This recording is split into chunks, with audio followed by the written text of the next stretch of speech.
Hi again, welcome back to my channel. This year I decided to use up some of my old art supplies. To no one's surprise, I found some finished and unfinished paintings that I did last year. Since I'm doing a Genshin gouache series on my channel, I decided to pick Yelan and Neuvillette for this video. I'm using my 300 GSM watercolor papers that I purchased 5 years ago. The reason I picked Yelan and Neuvillette for this week's paint session is because I wanted to challenge myself with monochromatic and analogous color schemes. I decided to start off with the color blue as I had 5 different blues in my gouache palette: cobalt, ultramarine, cerulean, Prussian, and teal. My Faber-Castell Polychroma's color pencils has a wide range of blues as well. As usual, I like to sketch the portrait with a pencil or a color pencil. I would usually use a red pencil, but once again, monochromatic. The reason I prefer the wax-based color pencil is because when I lay down my initial wash, it doesn't smear or cause any disturbances in the sketch. You can probably notice I'm having a little trouble with the paper. Since the paper was quite old and poorly stored, it's been exposed to dust, debris, and moisture. This has hindered the absorption quality of my paper. I like applying a thin, usually transparent layer of paint to the base. In the art world, this technique is known as underpainting and helps the artist map out values and compositions of their work. But I like to use it just to get over my fear of a blank canvas. I like starting off by painting the skin because it takes the longest to blend and dry.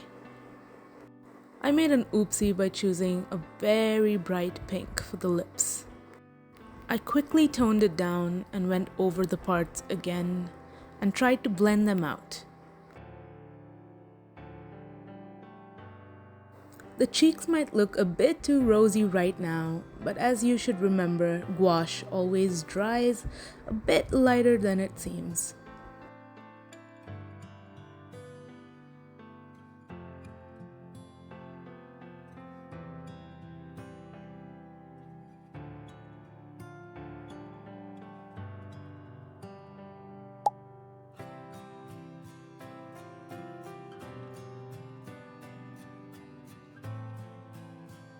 I had quite the challenge trying to paint the skin on Neuvillette. I'm not quite sure if I forgot how to paint or I can just casually blame the paper for this one.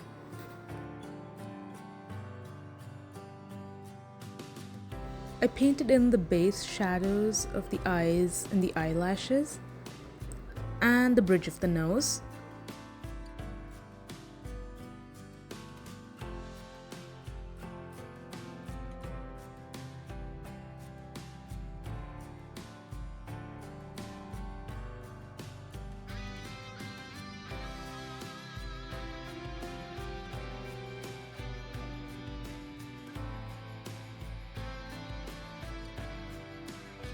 While I let the face dry, I quickly moved on to the clothes.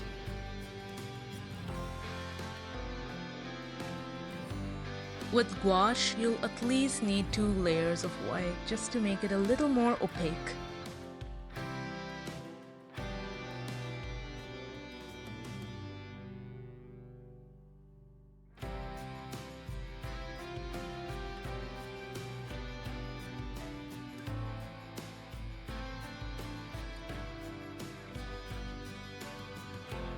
The hair is always satisfying and fun to paint. What part of the painting process do you enjoy the most? Do you like painting the eyes, or do you like mixing the perfect colors? Maybe you enjoy doing line art. Let me know in the comments below.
It's satisfying to see all the different blues that go into Neuvillette's character design.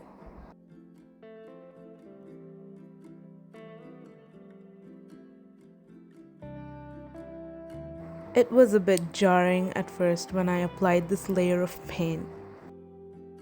It looked too dark at first, almost close to black. But once again, gouache never disappoints, as lighter colors dry dark and darker colors dry light. I mixed in a bit of black to the blue to add those shadows and creases of clothing.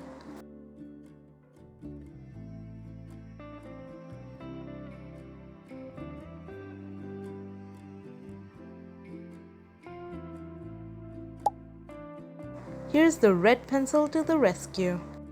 It's been a solid 8 years of me hating black line art, unless it's to line the eyes. I like the red pencil because it makes the character look less like a zombie and shows the presence of blood in his skin. Once again, I'm using a really old art supply, my metallic gold acrylic marker. I think I must have got this almost 15 years ago and I'm surprised it still works. That's a wrap on Neuvillette. I did make a few mistakes, but I'm pretty satisfied with how it turned out. Again, you can notice me struggling to push the pigment into the paper. There's an almost greasy and waxy texture to the paper that doesn't let my water soak in. The paper isn't bad quality at all. It's just that it hasn't been stored right. For Yelan, I made the choice of starting off with much thinner layers of paint and building up.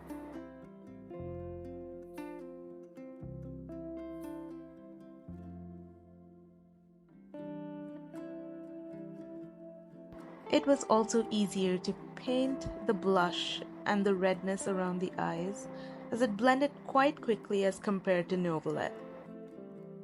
Now I layer the paint in sections to make them look like strands of hair.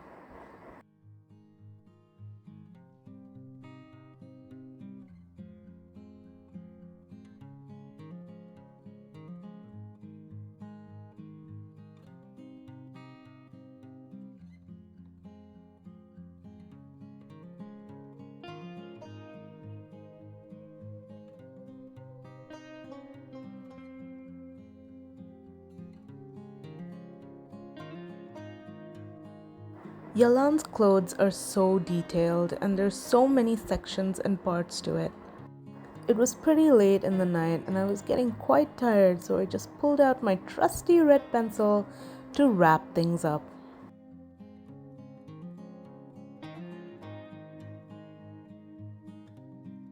Using a Posca marker, I highlighted some of the shiny parts and jewelry. And we're done!